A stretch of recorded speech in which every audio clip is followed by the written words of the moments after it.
speech will begin in 3, 2, 1.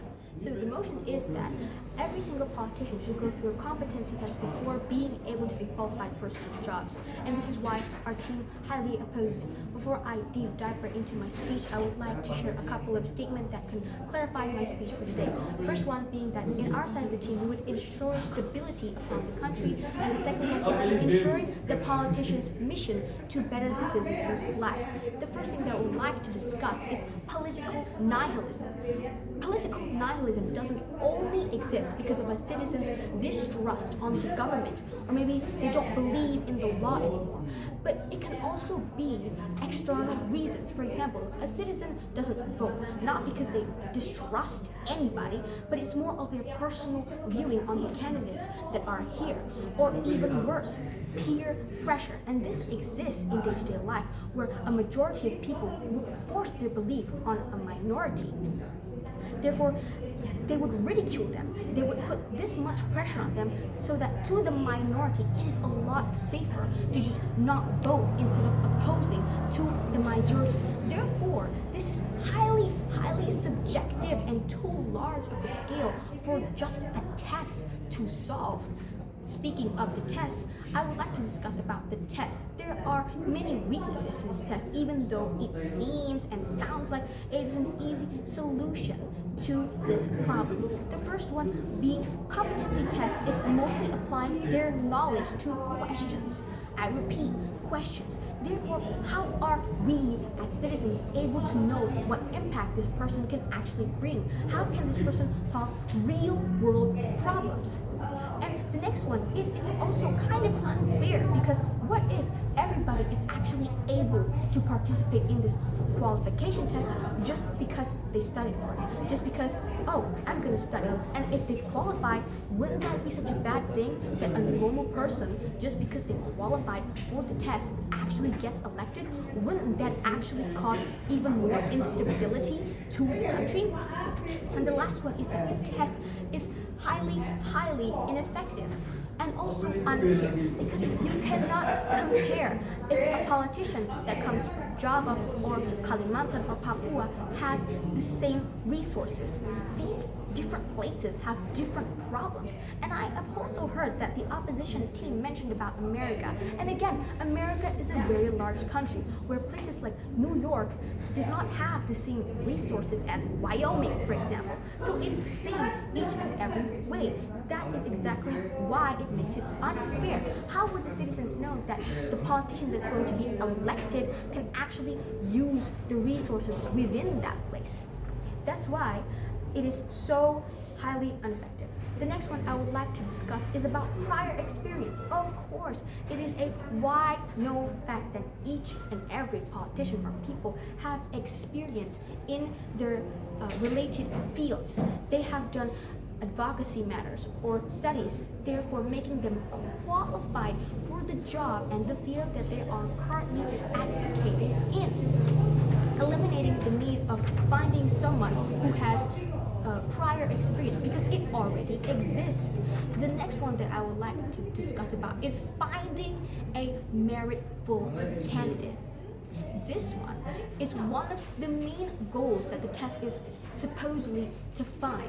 But I would like to say that finding a meritful candidate does not disclose that this person does not have the intent to do something bad, does not have the intent to harm the people. Because taking example from a very recent case is the Pertamina case.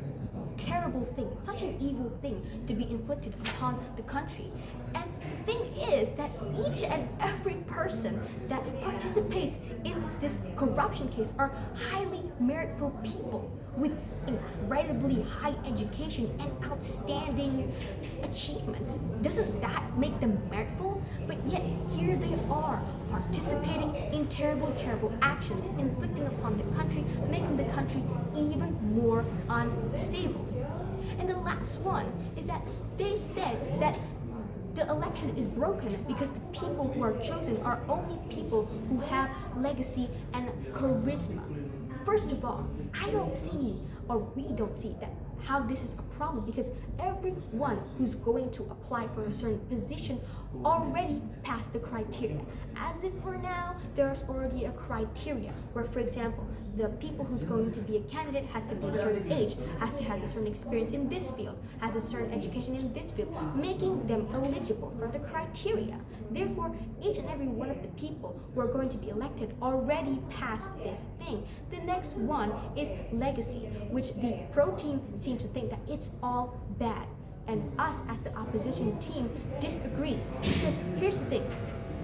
To them, people who have legacy have it easy, that they do not need to work as hard as other people in order to make it in their position that they're already in.